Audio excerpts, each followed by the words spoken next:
जनपदों से जुड़े हुए सहकारी बंधुओं का मैं आत्म प्रकाश मिश्र स्वागत और अभिनंदन करता हूं।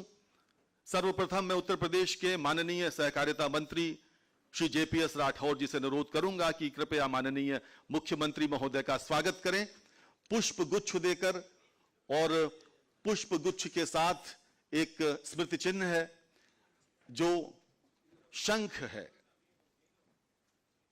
माननीय मुख्यमंत्री महोदय का स्वागत कर रहे हैं माननीय सहकारिता मंत्री। और यह स्मृति चिन्ह विशेष है मित्रों, यह शंख है। ये शंख जो भगवान श्री विष्णु के दाहिने हाथ में रहता है, जो विजय सुख और समृद्धि का प्रतीक है, जो शंखनाद आज होना है बीपैक्स महाअभियान का, ये शंख ODOP का प्रोडक्ट। बहुत बहुत धन्यवाद। और अनुरोध करूंगा माननीय सहकारिता मंत्री महोदय से कृपया माननीय जल शक्ति मंत्री महोदय का भी स्वागत करें। माननीय श्री स्वतंत्र देव सिंह जी हमारे बीच उपस्थित हैं। माननीय जल शक्ति मंत्री महोदय का स्वागत करते हुए सहकारिता मंत्री महोदय। और मैं अनुरोध करूंगा माननीय पशुधन एवं दुग्ध विकास मंत्री श्री धर्मपाल सिंह जी का स्वागत करें माननीय सहकारिता मंत्री महोदय। बहुत बहुत धन्यवाद। आज सहकारिता विभाग के बीपैक्स सदस्यता महाअभियान 2023 का शुभारंभ हो रहा है और अब से कुछ ही समय में इससे संबंधित पोर्टल और टोल फ्री नंबर्स का शुभारंभ माननीय मुख्यमंत्री महोदय के कर कमलों से होना है। उससे पूर्व मैं माननीय सहकारिता मंत्री महोदय से अनुरोध करूंगा कृपया अपने उद्बोधन के लिए पधारें। माननीय सहकारिता मंत्री महोदय। भारत माता की, भारत माता की। आज के इस बीपैक्स सदस्यता महाअभियान में कार्यक्रम में उपस्थित हम सबके श्रद्धा, आस्था और विश्वास के केंद्र उत्तर प्रदेश के लोकप्रिय मुख्यमंत्री माननीय योगी आदित्यनाथ जी, हमारे प्रदेश के पूर्व प्रदेश अध्यक्ष और वर्तमान में कैबिनेट मंत्री माननीय स्वतंत्र देव सिंह जी, कैबिनेट मंत्री माननीय धर्मपाल सिंह जी और सम्मानित मंच। आज ये 75 जिलों से सभी लोग जुड़े हुए हैं। बदायूं से सहकारिता राज्य मंत्री आदरणीय BL वर्मा जी जुड़े हुए हैं। Captain general BK Singh ji Ghaziabad से जुड़े हुए हैं। संजीव बालियान जी, कपिल देव अग्रवाल जी मुजफ्फरनगर से, अजय मिश्रा टेनी जी लखीमपुर से, तमाम और हमारे सांसद, विधायक, मंत्री सभी लोग 75 जिलों से जुड़े हुए हैं। जिला सहकारी बैंकों के अध्यक्ष, सभी सभापति और सभी कॉपरेटर, उन सबको आज हम यहाँ से मंच से अभिनंदन करते हुए, अभिवादन करते हुए अपनी बात को रखना चाहता हूँ। सहकारिता विभाग पूर्व की सरकारों में पूरी तरीके से जर्जर अवस्था में पहुँच गया था। सहकारिता का मतलब, सहकारिता का पर्याय था भ्रष्टाचार, सहकारिता का पर्याय बन गई थी गबन का, सहकारिता पर्याय बन गई थी घोटाले का, सहकारिता पर्याय बन गई थी भर्ती घोटाले का। लेकिन आज माननीय मुख्यमंत्री योगी आदित्यनाथ जी के नेतृत्व में सहकारिता का मतलब है किसानों की समृद्धि, सहकारिता का मतलब है जन जन की आय की वृद्धि। इस तरह से आज सहकारिता एक नया आयाम ले रहा है। माननीय मुख्यमंत्री जी, हमने इस सदस्यता अभियान के माध्यम से सहकारिता के क्षेत्र में नए लोगों को जोड़ने का एक प्रयास शुरू किया है। आज आपके कर कमलों से आज इस सदस्यता अभियान का शुभारंभ होगा। हमने तय किया है कि प्रदेश में 20 लाख नए सदस्य बनाएंगे और प्रति पैक्स कम से कम 200 सदस्य, और इसके साथ साथ 200 रुपए से 500 रुपए का अंशधन भी उन लोगों से जमा कराएंगे। और इस तरह से 20 लाख सदस्य के साथ साथ पूरे प्रदेश में लगभग 100 करोड़ रुपए का जो अंश पूंजी इकट्ठा करी जाएगी। जो सहकारिता का मतलब होता है कि छोटी छोटी पूंजी इकट्ठी करके एक बड़ी पूंजी बनाना, ताकि हम बड़ा कोई काम कर सकें। इस तरह से तमाम लोगों को इस सहकारिता से जोड़कर इस आंदोलन को आगे बढ़ाना चाहते हैं। और आपके मार्गदर्शन में और आपके नेतृत्व में लगातार जिस तरीके से आपने चिंता की है, आपको बताना चाहता हूं कि आपने जो 16 जिला सहकारी बैंक थी जो डूब गई थी, रिजर्व बैंक ऑफ इंडिया के हमारे अधिकारी महोदय यहाँ पर बैठे हैं, कि क्या स्थिति थी कि उन पर तलवार लटकी हुई थी, उनको बैंकों को बंद करने की प्रक्रिया शुरू हो गई थी। आपके कुशल नेतृत्व में न केवल उन बैंकों को सुदृढ़ और सक्षम किया गया है, बल्कि आज सभी खातेदारों का पैसा दिया जा रहा है। और उन 16 बैंकों में से 11 बैंकें इस साल भर में प्रॉफिट में आ गई हैं। आगे एक साल में बाकी जो 5 बची बैंकें हैं वो भी प्रॉफिट में आ जाएंगी। लैंड डेवलपमेंट बैंक जो 15-20 साल से घाटे में चल रही थी और प्रदेश में, अपने प्रदेश के साथ साथ पूरे देश में 15 ऐसी रूरल डेवलपमेंट बैंक थी, 15 में से 9 रूरल डेवलपमेंट बंद हो चुकी थी और ये 10वां नंबर उत्तर प्रदेश की एलडीबी का था। लेकिन आपके कुशल नेतृत्व में हम सब लोगों ने प्रयास किया और आज आपको ये बताते हुए हर्ष हो रहा है कि लैंड डेवलपमेंट बैंक जहां अधिकारियों के, कर्मचारियों के वेतन के लाले पड़े हुए थे, वहां पर हमने एक साल में 100 करोड़ का प्रॉफिट कमाने का काम किया और 6 करोड़ 38 लाख का किसानों को लाभांश भी देने का काम किया है। माननीय मुख्यमंत्री जी, इस तरह से सहकारिता को नए नए आयाम आपके नेतृत्व में देना का काम हो रहा है। सभी हमारे कोऑपरेटिव क्षेत्र के जुड़े हुए लोग हैं, उनमें जबरदस्त उत्साह है कि सहकारिता को हम और आगे ले जाना चाहते हैं। अब इस तरह से हर पैक्स पर हम लगभग 1 लाख रुपए की अंश पूंजी इकट्ठी करेंगे और पहली बार होगा कि हम शेयर सर्टिफिकेट भी हम किसानों को दे रहे हैं। जो लोग अगर 200 रुपया भी जमा करेंगे, 500 जमा करेंगे, उन सभी किसानों को भी शेयर सर्टिफिकेट देंगे ताकि उनके पास एक रिकॉर्ड रहे और आगे आने वाले समय में कभी कोई जरूरत पड़े तो उसमें एक नॉमिनी का भी उसका लिए कॉलम है, वो नॉमिनी का भी नाम दर्ज उसमें कर सकता है। तो इस तरीके से बहुत बड़ी संख्या में इससे किसान बंधु हमारे जुड़ेंगे और हमारी नई जो नीति केंद्र सरकार ने नया मंत्रालय बनाया है, माननीय अमित शाह जी के नेतृत्व में नए नए ढंग से काम हो रहे हैं, उन सभी नीतियों का लाभ सभी किसानों तक पहुंच सके, इसका पूरा प्रयास कर रहे हैं। अभी थोड़ा है, थोड़े की जरूरत है, तो हम जब 1 लाख रुपया वहां इकट्ठा कर लेंगे, सभी हमारी डीसी भी मजबूत होंगी और ये चाहते हैं कि हम इन सभी अपनी पैक्स को, जिनको खाद के लिए, जिनको यूरिया और डीएपी के लिए जरूरत पड़ती है, इफ्को के भी हमारे अधिकारीगण यहाँ पर उपस्थित हैं। कभी कभी हमारे पैक्स को खाद इसलिए नहीं मिल पाती है कि उनके पास पर्याप्त धन नहीं होता है, तो वो चेक लगाओ तो गुड फॉर पेमेंट का चेक लगना चाहिए।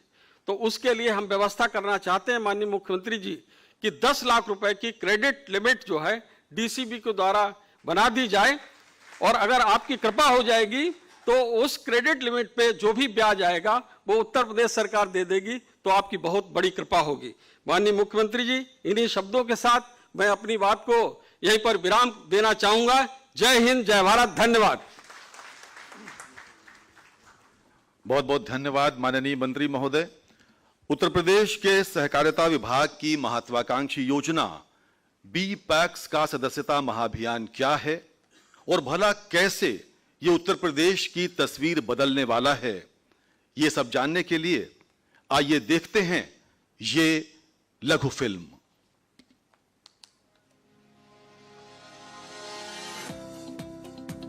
बी पैक्स सदस्यता महाअभियान 2023 के शुभारंभ में आप सबका स्वागत है। माननीय प्रधानमंत्री जी द्वारा किसानों की समृद्धि एवं ग्रामीण अर्थव्यवस्था के विकास हेतु सहकार से समृद्धि योजना के अंतर्गत माननीय मुख्यमंत्री जी के आत्मनिर्भर उत्तर प्रदेश के संकल्प को सफल बनाने हेतु पूरे प्रदेश में साधन सहकारी समितियां बी पैक्स में आज दिनांक 1 सितंबर 2023 से बी पैक्स सदस्यता महाअभियान 2023 का शुभारंभ माननीय मुख्यमंत्री महोदय के कर कमलों से हो रहा है। बी पैक्स की सदस्यता लेने से सदस्य को समिति की प्रबंध कमेटी के निर्वाचन में वोट देने का अधिकार प्राप्त होता है। साथ ही प्राइमरी से जिला, राज्य एवं राष्ट्रीय स्तर की सहकारी समितियों में प्रबंध कमेटी का सदस्य, संचालक, निदेशक एवं सभापति तक बनने का अवसर प्राप्त होता है। बी पैक्स में पहली बार सदस्यता के उपरांत सदस्य को शेयर सर्टिफिकेट भी दिए जा रहे हैं। वर्ष 2021 में भारत सरकार द्वारा पृथक से सहकारिता मंत्रालय के गठन के उपरांत बी पैक्स को बहुआयामी एवं बहुउद्देशीय बनाने के लिए अनेक परियोजनाएं लाई जा रही हैं। प्रदेश की ग्रामीण जनता को बी पैक्स के माध्यम से स्थानीय स्तर पर भी अनेक सुविधाएं उपलब्ध हो सकेंगी। बी पैक्स में अब प्रधानमंत्री जन औषधि केंद्र, कॉमन सर्विस सेंटर एवं व्यवसाय विविधीकरण की योजनाओं को भी संचालित किया जा रहा है, जिससे सुदूर अंचल के कृषक भाई भी लाभान्वित हो सकेंगे। उत्तर प्रदेश सरकार द्वारा दी जा रही अतिरिक्त ब्याज अनुदान की सुविधा से मात्र 3% वार्षिक की दर पर फसली ऋण केवल बी पैक्स के माध्यम से सुलभ हो रहा है। प्रदेश भर में 3000 से ज्यादा पैक्स में भारत सरकार एवं प्रदेश सरकार की सहायता से कंप्यूटराइजेशन का कार्य प्रगति पर है। कंप्यूटराइजेशन के माध्यम से बेहतर पारदर्शिता एवं संसाधनों की सुगम उपलब्धता को सुनिश्चित किया जा रहा है। आज दशकों से चले आ रहे परंपरागत पैक्स ग्रामीण अंचल में मॉडर्न बिजनेस सेंटर के रूप में बी पैक्स के नाम से नई पहचान स्थापित कर रहे हैं। बी पैक्स को एक वन स्टॉप सॉल्यूशन सेंटर की तरह विकसित करते हुए आज एकीकृत विक्रय केंद्र, पेट्रोल पंप, गैस गोदाम, बड़ी क्षमता के गोदाम, जन सेवा केंद्र, जन औषधि केंद्र, आरओ वाटर प्लांट, प्रदूषण जांच केंद्र, फेयर प्राइस शॉप इत्यादि जैसी सुविधाएं भी बी पैक्स में आरंभ की जा रही हैं। प्रदेश में 7500 नई समितियों के गठन का लक्ष्य रखा गया है एवं प्रत्येक ग्राम सभा में पैक्स अथवा डेयरी अथवा मत्स्य समिति खोले जाने का प्रस्ताव है। पैक्स में निर्मित गोदामों का WDRA से वैज्ञानिक भंडारण हेतु मानकीकरण भी कराया गया है, ताकि कृषक अपनी उपज को भंडारित कर सकें एवं वेयरहाउस रिसीट के आधार पर जिला सहकारी बैंक से ऋण भी प्राप्त कर सकें। खाद्य सुरक्षा सुनिश्चित करने हेतु सहकारिता क्षेत्र में विश्व की सबसे बड़ी विकेंद्रीकृत अन्न भंडारण योजना भारत सरकार द्वारा आरंभ की गई है। उत्तर प्रदेश के मिर्जापुर जिले की कोटवा पांडे बी पैक्स में 1400 मीट्रिक टन के भंडारण गोदाम का कार्य निर्माणाधीन है। बी पैक्स का FPO यानी कृषक उत्पादक संगठन के साथ MOU स्थापित कर पैक्स में व्यापार का विस्तार एवं मूल्य संवर्धन को बढ़ावा दिया जा रहा है। 500 से अधिक बी पैक्स FPO के साथ MOU पूरा कर चुके हैं। एग्री इंफ्रा फंड यानी AIF के तहत प्रदेश में 800 पैक्स में गोदाम निर्माण एवं 200 पैक्स में प्रोसेसिंग इकाइयां स्थापित की जा रही हैं। गत वर्षों में सतत प्रयास के चलते उत्तर प्रदेश सहकारिता नई ऊंचाइयों के लिए अग्रसर है। हाल ही में हुए ग्लोबल इन्वेस्टर समिट में उत्तर प्रदेश सहकारिता ने निवेशकों का भी ध्यान आकर्षित किया। सहकारी उत्पादों को लोकल से ग्लोबल पहचान दिलाने के लिए राष्ट्रीय स्तर पर बहुराज्यीय निर्यात सहकारी समितियों का भी गठन किया गया है। सहकारिता की मुहिम में मॉडर्न टेक्निक्स और साइंटिफिक इंटरवेंशन को अपनाते हुए प्रदेश में इफ्को के नैनो यूरिया के प्लांट की स्थापना की गई। कृषि की लागत को कम कर यांत्रिकीकरण से जोड़ने के लिए ड्रोन की उपलब्धता को भी बी पैक्स के माध्यम से कृषकों को सुगम किया जाना प्रस्तावित है। इसी क्रम में आज बी पैक्स को और मजबूत बनाने तथा प्रदेश एवं केंद्र सरकार की योजनाओं के लाभ को प्रदेश के अंतिम व्यक्ति तक पहुंचाने के लिए माननीय मुख्यमंत्री जी द्वारा बी पैक्स सदस्यता महाअभियान 2023 का शुभारंभ हो रहा है। आज से शुरू हो रहे इस सदस्यता महाअभियान का हिस्सा बनकर आप भी सहकारिता एवं प्रदेश की तरक्की में भागीदार बने और माननीय प्रधानमंत्री जी के सहकार से समृद्धि के सपने को साकार करने में अपना योगदान दें। बहुत बहुत धन्यवाद। और अब वो क्षण आ गया है जिसकी हम सबको प्रतीक्षा थी। मैं उत्तर प्रदेश के माननीय मुख्यमंत्री महोदय से अनुरोध करूंगा, कृपया वे बटन दबाकर सदस्यता महाअभियान के पोर्टल और टोल फ्री नंबर का शुभारंभ करें।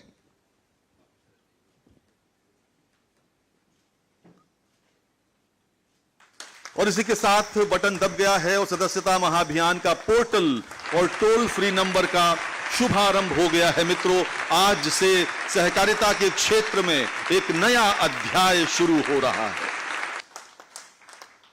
उत्तर प्रदेश का चहुमुखी विकास कर उसे भारत का आदर्श राज्य बनाने को संकल्पित और विकास के नए प्रतिमान गढ़ने वाले उत्तर प्रदेश के लोकप्रिय माननीय मुख्यमंत्री आदरणीय श्री योगी आदित्यनाथ जी को मैं अत्यंत आदरपूर्वक उनके संबोधन के लिए आमंत्रित करता हूं। माननीय मुख्यमंत्री महोदय।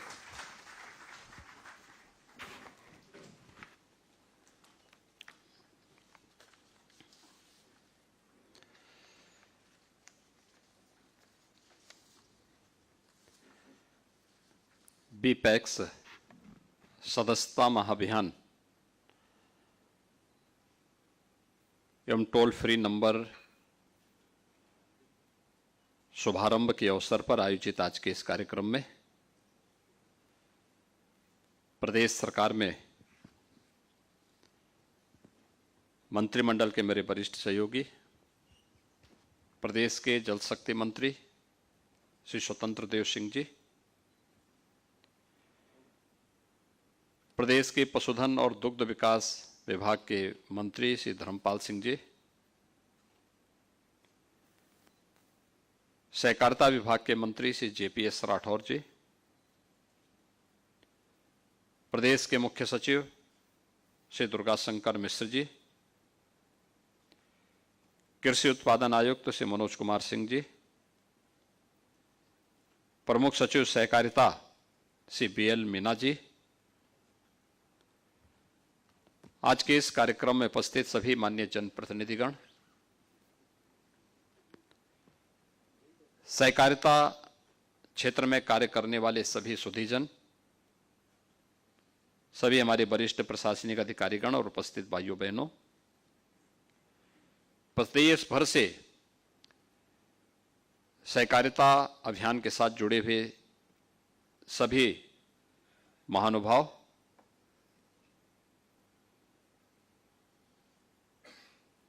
सहकारिता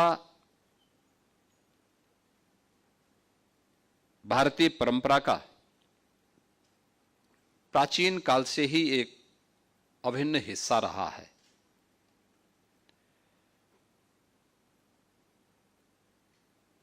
संयुक्त परिवारों की परंपरा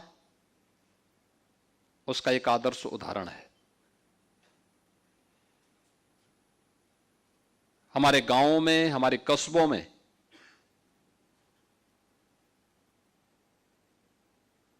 समाज की सहभागिता से आयोजित होने वाले वे सभी धार्मिक कार्यक्रम इसके अभिन्न हिस्से रहे हैं। आपने देखा होगा, गांव में किसी व्यक्ति को यज्ञ का आयोजन करना होता था, पूरे गांव के लोग एकजुट होकर के अपनी शक्ति और अपनी सामर्थ्य से उसमें सहभागी बनते थे, योगदान करते थे। शासन प्रशासन की सहभागिता और उनके योगदान की बहुत आवश्यकता नहीं, आपस में मिलकर के सभी लोग उस कार्यक्रम को संपन्न कर देते हैं।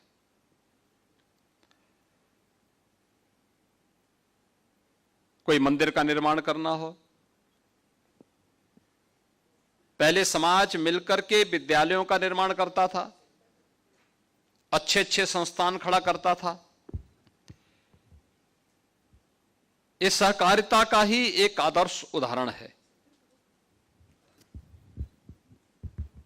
लेकिन एक समय सहकारिता के इस कार्य में सेंध लगी, गलत तत्व इसमें हावी हो गए और खासतौर पर देश की सबसे बड़ी आबादी के राज्य ने इसकी बड़ी कीमत चुकाई।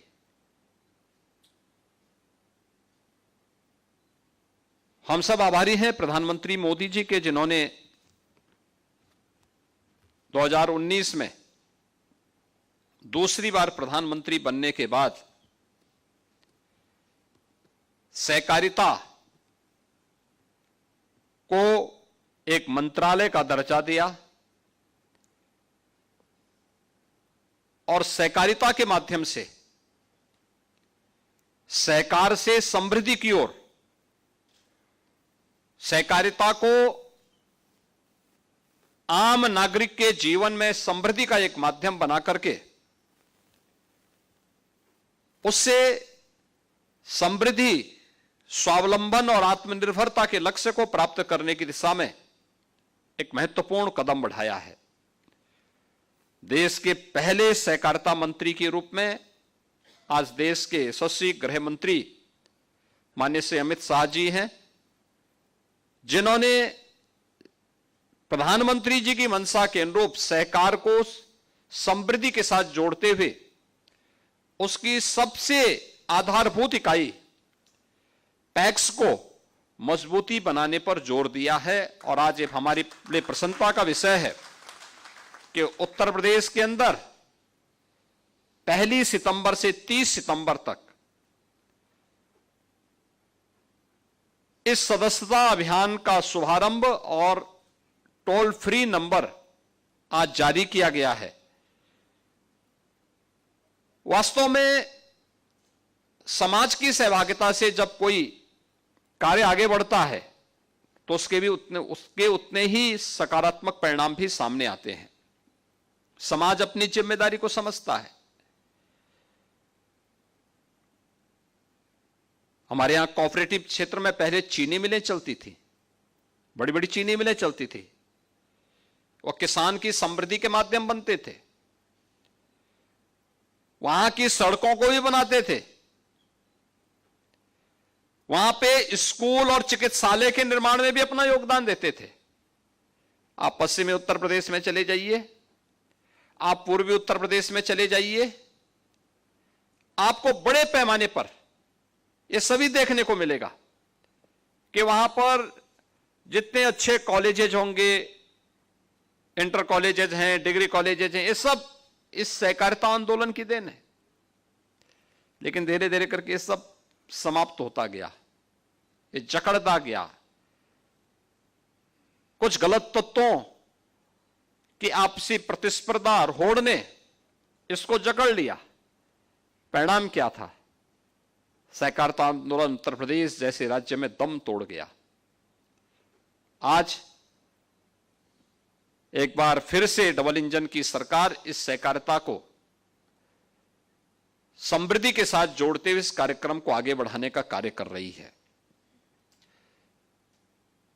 इसके लिए अनेक कार्यक्रम प्रारंभ हुए हैं और खासतौर पर जो सबसे आधारभूत इकाई पैक्स है, अब तक तो वह बीज और खाद के बेचने तक ही सीमित रहता था, उसकी उपलब्धता की सीमित रहता था।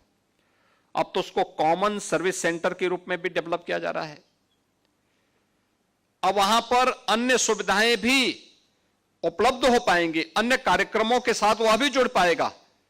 इसके लिए अनेक अभियान प्रारंभ हुए हैं।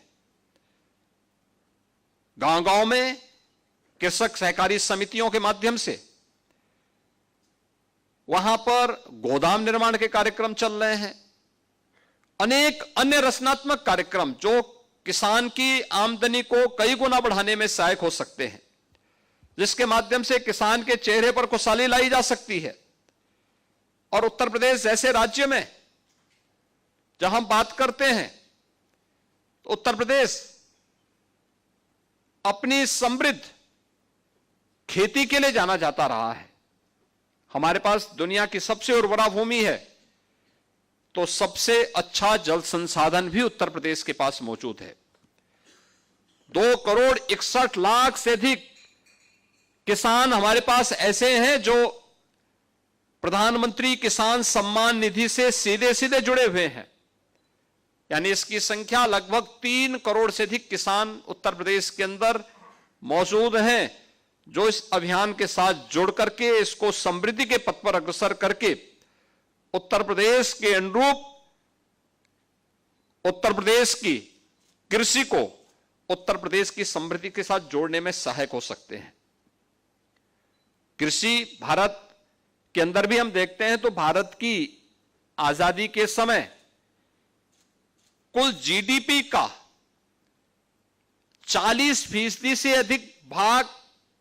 अधिक शेयर कृषि का था।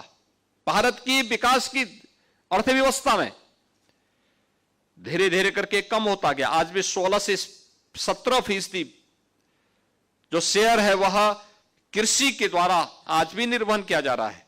लेकिन उत्तर प्रदेश राज्य में अब भी 25 से 26% शेयर कृषि के पास है। हम इसमें और भी अच्छा योगदान दे सकते हैं। और मैं तो बार बार इस बात को कहता हूं, किसानों को समय पे बीज मिले, समय पे खाद मिले, किसानों को समय पर हमारी ये सभी इकाइयां पूरी प्रभावी ढंग से काम करना प्रारंभ कर दे, तो कोई कारण नहीं कि हमारा अन्नदाता किसान इसी धरती से सोना उगलने का काम न कर दे। वह कर सकता है, लेकिन उसको उस प्रकार की सुविधाओं से युक्त करना पड़ेगा। आज ये सदस्यता अभियान का शुभारंभ और टोल फ्री नंबर इसके लिए अभी जारी किया गया है। मुझे पूरा विश्वास है कि यह अभियान सफलतापूर्वक आगे बढ़ करके उत्तर प्रदेश में सहकारिता आंदोलन को एक नई गति देने में महत्वपूर्ण भूमिका का निर्वहन करेगा। अच्छे लोग, रुचि लेने वाले लोग, इस क्षेत्र में समाज को साथ लेकर के चलने वाले लोग, यह इसके माध्यम से चुन करके आगे बढ़ेंगे और सहकारिता आंदोलन को प्रधानमंत्री जी की मंशा के अनुरूप सहकार से समृद्धि की ओर अग्रसर करने में अपना योगदान देंगे। इस संबंध में जो भी यहां पर बात कही है, खासतौर पर उत्तर प्रदेश सहकारिता विभाग ने पिछले 5-6 वर्षों के अंदर हम लोगों को विरासत में मिली थी 16 जिला सहकारी बैंकों की स्थिति बहुत जर्जर हो चुकी थी। रिजर्व बैंक ने इनके लाइसेंस भी जब्त कर लिए थे। आज उस संबंध में जो प्रयास किए गए हैं, मैं धन्यवाद दूंगा भारत सरकार का भी, रिजर्व बैंक का भी। उन्होंने लाइसेंस की बहाली की, डबल इंजन की सरकार ने उसमें योगदान दिया। आज उनमें से 11 बैंक लगभग प्रॉफिट की दिशा में आगे बढ़ चुके हैं। जो शेष बाकी हैं उसमें भी हमें कार्य करना होगा, लेकिन जो अन्य बैंक हैं इनकी भी कार्य पद्धति को बहुत माइक्रो मॉनिटरिंग की आवश्यकता है। मार्केट की कमी नहीं है, बिजनेस की कमी नहीं है, नेक नियति होनी चाहिए और इच्छा शक्ति होनी चाहिए। उसमें से बिजनेस कैसे आगे बढ़ सकता है, इसके बहुत अच्छे उदाहरण आपके यहां वीसी सखी हो सकती है, बैंकिंग कॉरेस्पॉन्डेंट सखी। हम लोगों ने गांव-गांव में बैंकिंग सुविधा उपलब्ध करवाने के लिए कोविड कालखंड में यहां पर जो टीम मेरे साथ उस समय टीम 9 बनी हुई थी, उस टीम के समय में हम लोगों ने इस कार्यक्रम को आगे बढ़ाया था। उनके ट्रेनिंग करवाई गई और आज 56,000 वीसी सखी उत्तर प्रदेश के अंदर गांव-गांव में जाकर के सफलतापूर्वक बैंकों के सभी प्रकार के लेन देन के कार्यक्रम को आगे बढ़ाने का काम कर रही है। ये वीसी सखी एक आदर्श उदाहरण है। और पहले लोग मेरे पास आते थे इस बारे में कहने के लिए, इस बारे में लोगों की शिकायत होती थी, कहते साहब हमारे यहां बैंक इतनी दूर है, 5 किलोमीटर दूर है, 7 किलोमीटर दूर है, एक बैंक खुलवा देते, एक पत्र लिखवा देते। हम लोग भी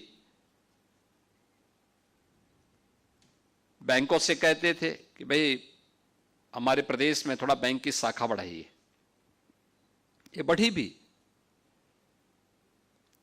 लेकिन बैंक की शाखा बढ़ाने भर से नहीं, आखिर उसके लिए उनका इंफ्रास्ट्रक्चर पे भी पैसा खर्च होता है, उतना मैन पावर चाहिए और उतना बिजनेस नहीं हुआ तो फिर कैसे चलेगा।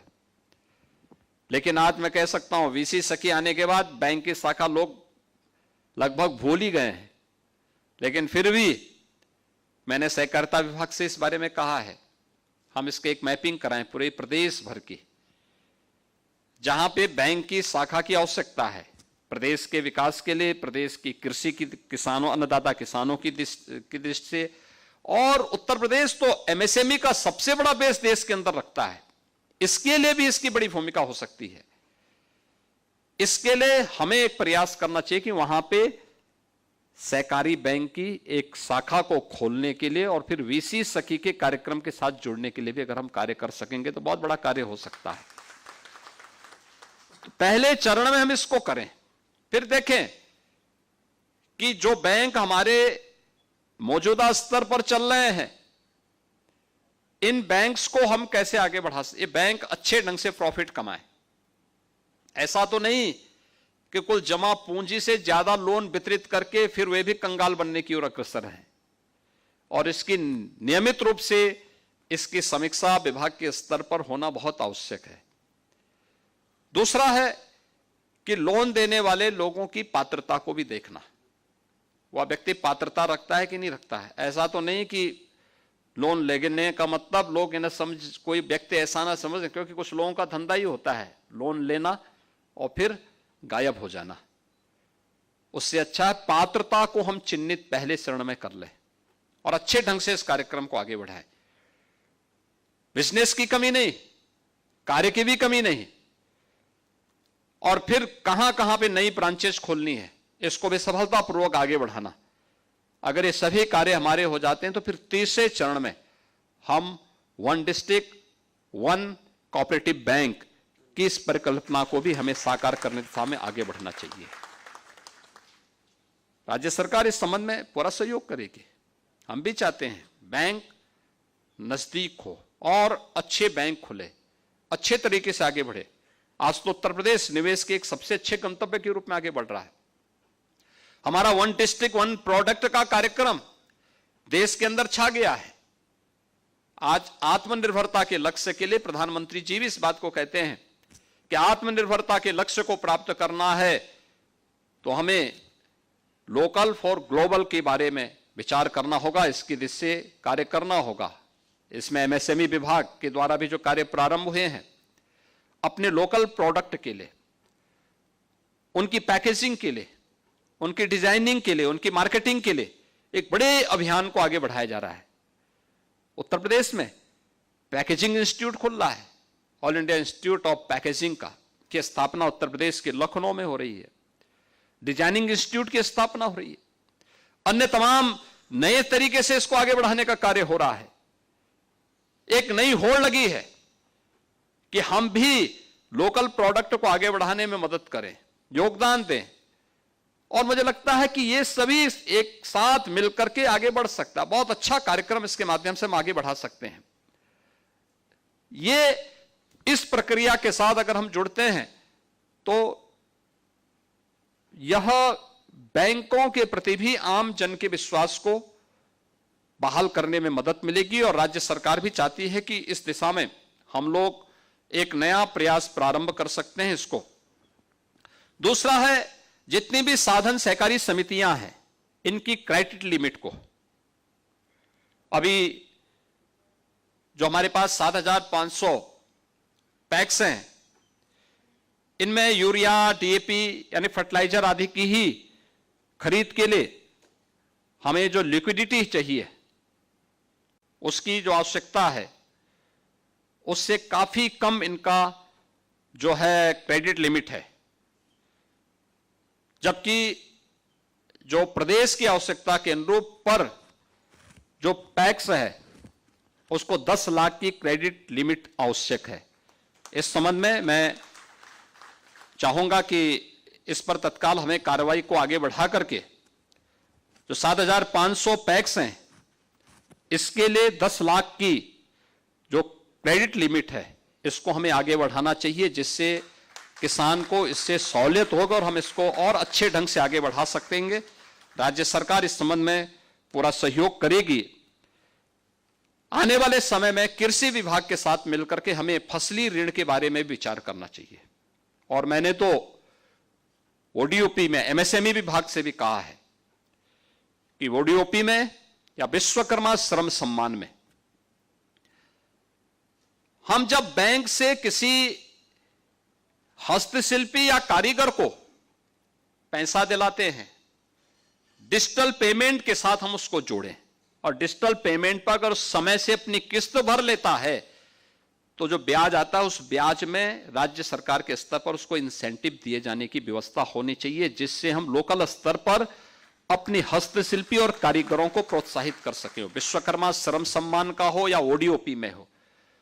और अच्छा होगा हम कोऑपरेटिव बैंक से उसको जोड़ें, उसका बिजनेस बढ़ेगा। छोटी छोटी पूंजी की आवश्यकता है, किसी को 2 लाख, किसी को 5 लाख, किसी को 50,000।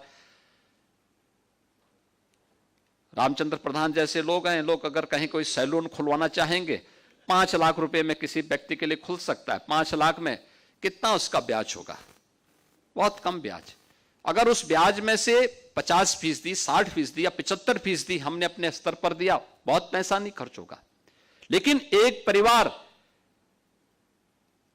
स्वावलंबन की ओर अग्रसर होगा, वह व्यक्ति अपने साथ कई लोगों को रोजगार दे देगा, कई लोगों को रोजगार दे देगा।